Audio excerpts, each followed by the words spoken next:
Hello everyone, today our topic is swapping रीअलोकेशन।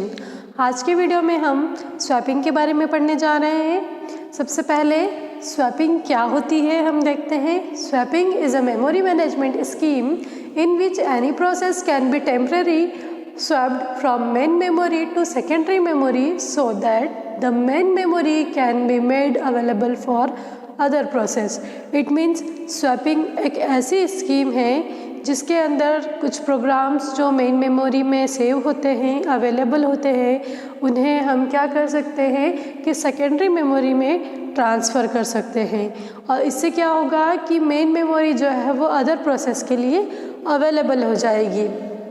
Next है it is used to improve main memory utilisation in secondary memory. The place where the swap out process is store is called a swap place. जो swapping है, swapping technique के through हम main memory का utilisation बहुत अच्छे से कर सकते हैं।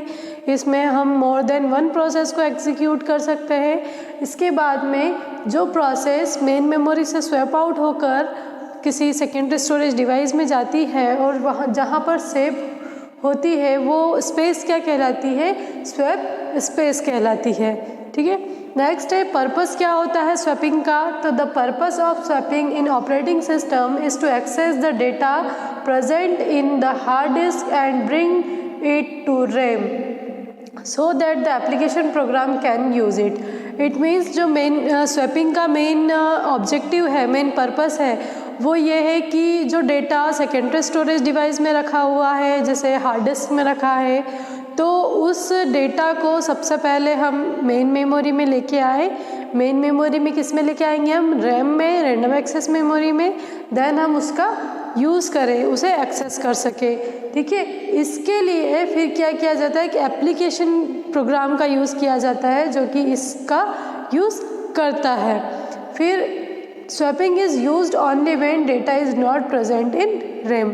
स्वैपिंग कब यूज़ की जाती है? जब हमारा डेटा कहाँ पर स्टोर हो? सेकेंडरी स्टोरेज डिवाइस में स्टोर हो और हमें उस डेटा को एग्जीक्यूट करने की नीड हो, तो हम क्या करेंगे? स्वैपिंग करेंगे। इट मीन्स जो डेटा सेकेंडरी स्टोरेज में जो स्टोर है उसे हम मेन मेमोरी में लेकर आएंगे।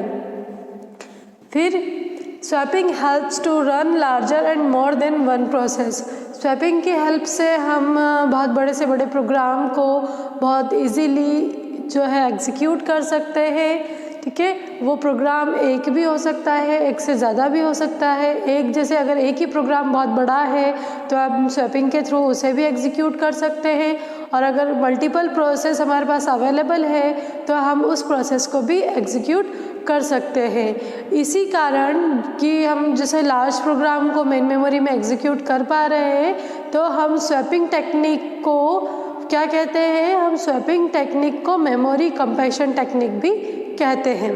अब जो कॉन्सेप्ट है स्वैपिंग का वो 2 पार्ट्स में डिवाइड है।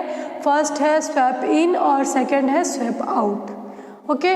तो सबसे पहले हम इसे इस डायग्राम के थ्रू समझेंगे, जो कि ये हमारी मेन मेमोरी है और ये सेकेंडरी स्टोरेज मेमोरी है।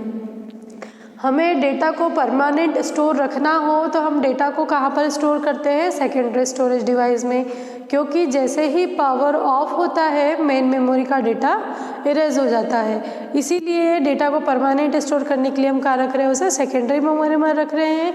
तो अब हम यहाँ पर देखें प्रोसेस P3, P4 से लेकर प्रोसेस Pn तक जो है प्रोसेस हमारी सेकेंडरी स्टोरेज डिवाइस में है। इसमें प्रोसेस P1 को जो है मेन मेमोरी में लोड किया जा चुका है, प्रोसेस P2 को मेन मेमोरी में लोड किया जा चुका है।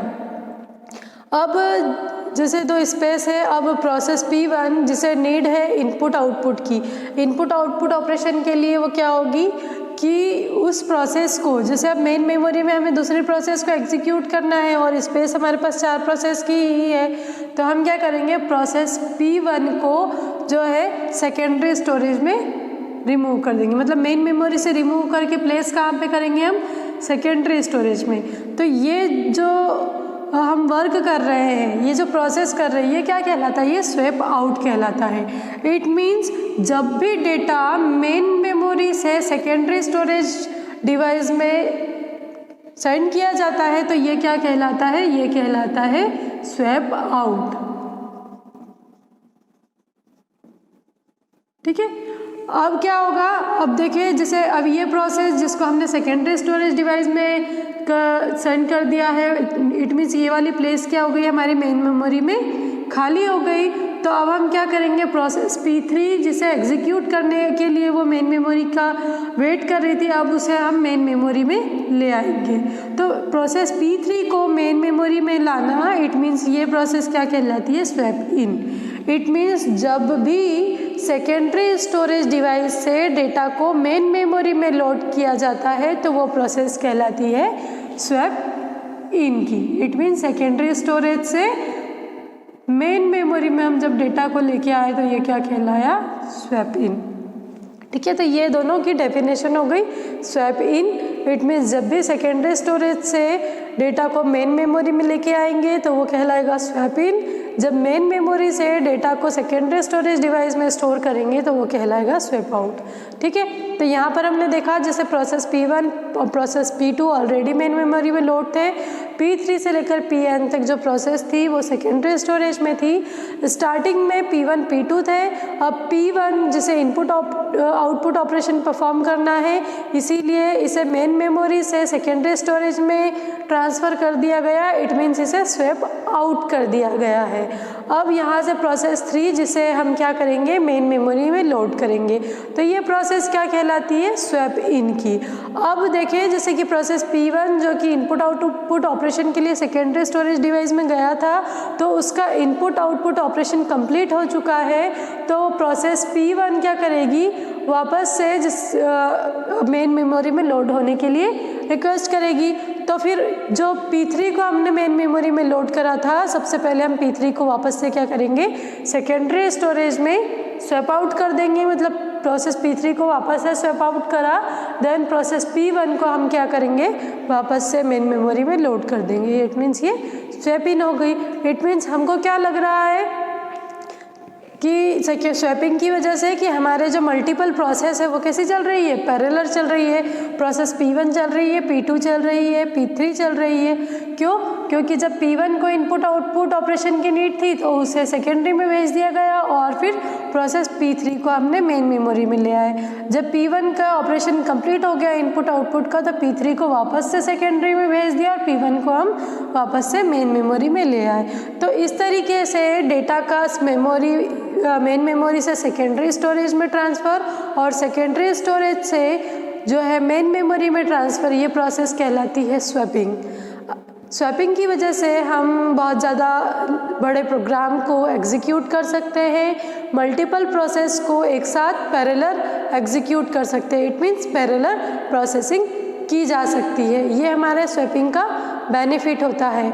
आई होप आपको आज का वीडियो यूज़फुल लगा होगा। Thank you very much.